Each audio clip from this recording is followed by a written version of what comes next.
Metamorphosis, no better metaphor for this. Lyrics apart, my lips paint you a self-portrait. My people make it out of Auschwitz in order to become my own oppressors. Present situation, the torturous. A fortress is built 25 feet tall, thickness 5 feet of concrete, apartheid wall.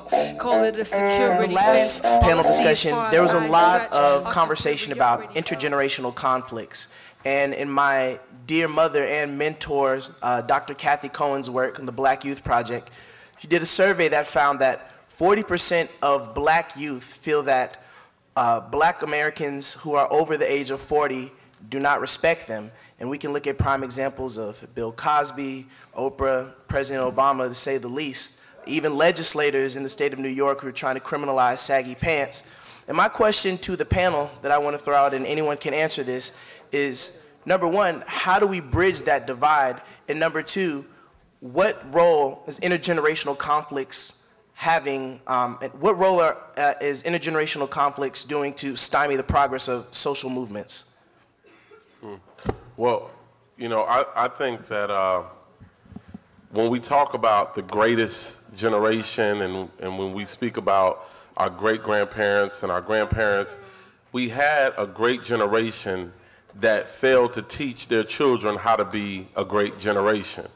And, you know, running for office, one of the things that I saw was it was not only because I represented hip-hop that I had an issue with the elder vote at first. It was also because I was under the age of a lot of people in office in Chicago, which is like 50 and up, you know what I mean, for the most part. But one of the things I saw is that just as much as people from their teens to their 30s still desire to have parents, and the parents that a lot of us never had at home, a lot of older people desire to have children that respect them and look up to them and want to seek their advice. I think that there's a disrespect and a resentment on both sides of the elder generation and the youth generation that need to be healed before we can truly become, you know, the great society that we need to become. I started working with a tremendous elder named Harry Belafonte. And Harry Belafonte, one of the things he did was he specifically reached out to young leadership all over the country to form a group called the Gathering for Justice. And, you know, he told us point blank when he gathered us all together was that, you know, the civil rights movement dropped the ball in terms of passing on the information about, you know, the successful, this is the things that we did that caused us to be successful. These are some of the things that we wish we should have did. You know, these were some of the mistakes that we made. And so here was somebody that, you know, who he felt and he feels like his activism isn't dead, and he has an opportunity, he has a wealth of knowledge, and he wants deliberately to pass it on. So I think sometimes that as young activists and also as elders, there has to be a deliberate exchange of ideas. We have to be very deliberate and say, look, you know, I'm somebody that's an elder and I want to mentor young people. And I'm going to do that. And I think as younger activists, we have to be deliberate as well to say, you know, we don't know everything, and we would be more successful if we had the advice of some of these elders that might not be around for too long, and we really need to sit down with them and get the advice, experience, and guidance from them while we can. I think also it's like when you study other nations and other cultures and how other cultures have grown up, in all these different cultures, you see a bond with the intergenerational bond that where their elders teach them the trade of how the world works and how to make it in this world, and are the stepping stools and pushing them forward. And it's really something that you look at the black culture as a whole in the state it is right now, and there's no step stool of elders whatsoever. Like, ask yourself why. This is the youth panel, and the name of the movie was the Black Power mixtape, right? And it was talking about the Black Panther Party and the movement of youth throughout the ages, right? This is the youth panel. Why did all of a sudden the room become half empty? the media portrays us as this violent, over-sexualized group of people. Like, we go out, we kill people, then we have sex, then we buy chains, then we buy shoes, and then we scream, and then we shake our dreads. And so it's just like, like after you get these images that the media puts into your head, not even on BET, on the news these days, this is what they put in elders' heads. Elders who have 401ks and cars and houses that they don't come out of, they get their opinions from the news, and so then they're like, these kids are out paintballing Benzes and things like that. So you're like, oh, we're trying to organize to get a trauma center. Why you need a trauma center? Because y'all getting shot?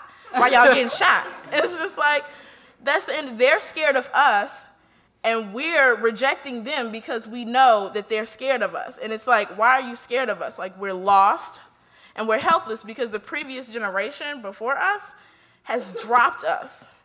I think that at the root of any conflict, and particularly an intergenerational conflict that we're speaking of today, the issues that we're dealing with are survival, both physically as well as survival of tradition and values. And so kind of piggybacking off of what she said, what Fresco said, if we're relying on a media who does not have our best interests at heart to educate us about the values of different groups, then we're going to be sadly mistaken, and it's going to be difficult to pass the baton.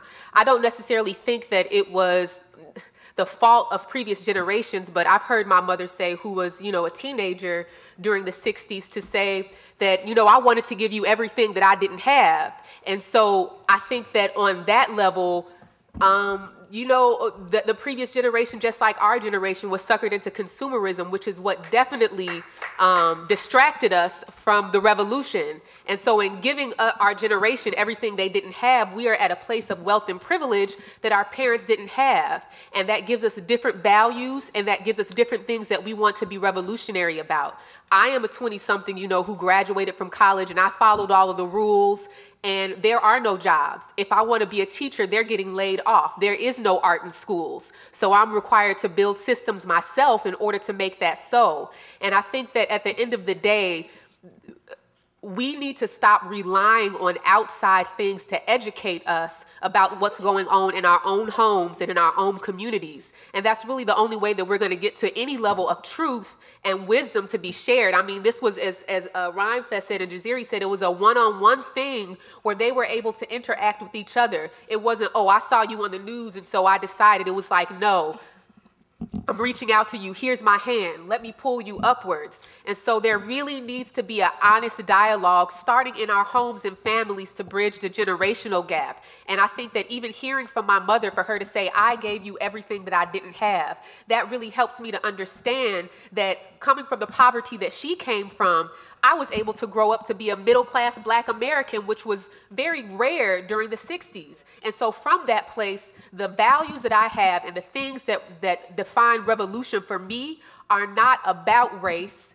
for me, and they're not about many of the things that she dealt with, like gender. For me, they're about the fact that the system that we live in, whether it was in 1960 or 2011, is deliberately made to separate and oppress. And until we identify that, everybody's gonna be over here. Oh, I wanna deal with this issue. Oh, I wanna deal with this issue. It's all one issue. The system needs to be changed.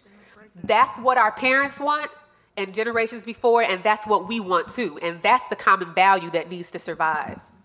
I think people look at conflict between, younger folks, older folks, and then even older folks as kind of like this bad thing, and I think it's a good thing, right? It's like, if I'm not pissing off my parents, then I'm not doing the right thing, Like, if my daughter isn't pissing me off, then she's not necessarily doing something right and challenging something about me and adult authority and what I think of myself, And I think how we've traditionally handled those things is the creation of the Black Panther Party, right? Is the creation of SNCC, right? Student Nonviolent Coordinating Committee. I mean, it was a direct response to the fact that a bunch of older Blacks had a certain program in terms of how to organize, how to do direct action organizing, and people weren't feeling it, right? When the first Green Bureau sit-in started, Southern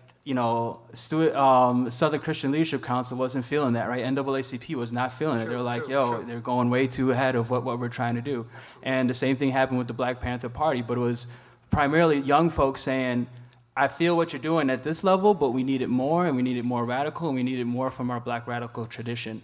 And I think the idea is there's stuff to learn from our older folks. We should definitely have that, and I think in many ways we have that, but we just don't sit back and acknowledge that we have it, or else all of us wouldn't be sitting at this panel right now, and there wouldn't be these people in this room.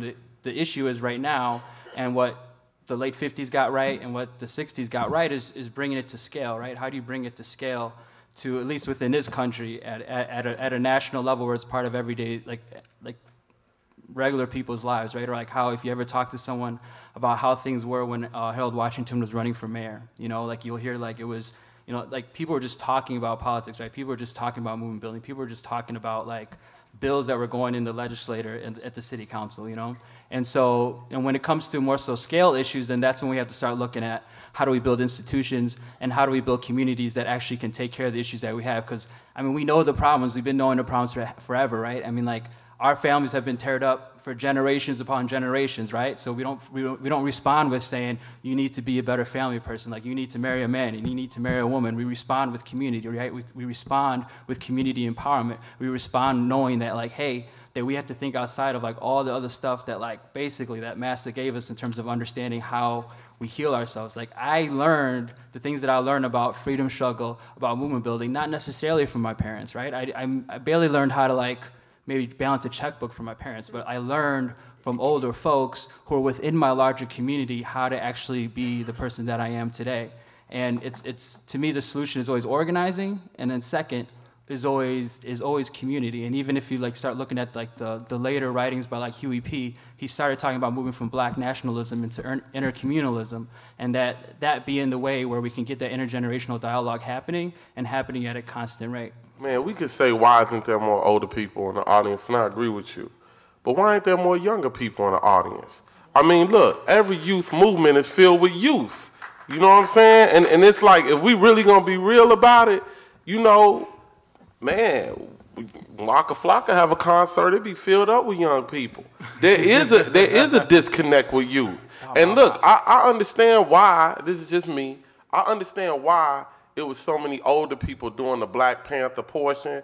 That was their generation, that was their thing. You know what I mean? This is our thing. And so it's kind of like their parents, like you said, their parents didn't necessarily agree with them. They was like, man, do it like Jackie Robinson. Just get spit on and just play good. You know what I'm saying? Then they kids was like, nah, we gonna get, man, bring the hoses out on us. Then, I mean, every generation goes through this. So I don't know if really, like when I was getting ready to run for office, everybody was like, don't do it, they not gonna let you do it. And then I realized you gotta take it. You can't, and Harold Washington said this, power is something you have to take.